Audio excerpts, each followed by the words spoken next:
कहतिया हैसने पतो ही रहल हाय सर हां हैसने ये दाल के बड़ा भभका जैसे कि झगड़ा लगावे ना बनी काजी एकदम ना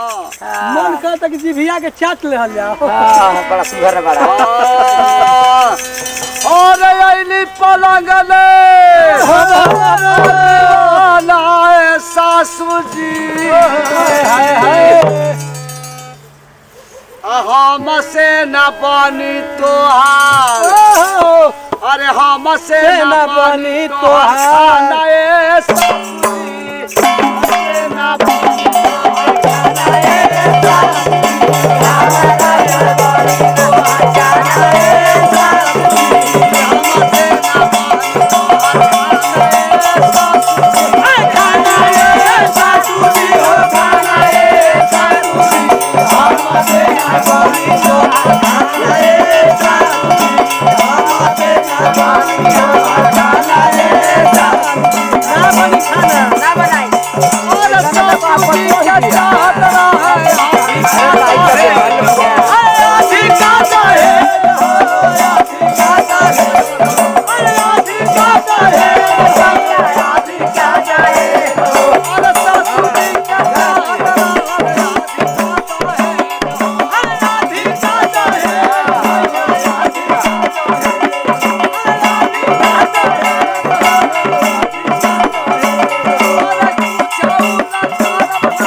खा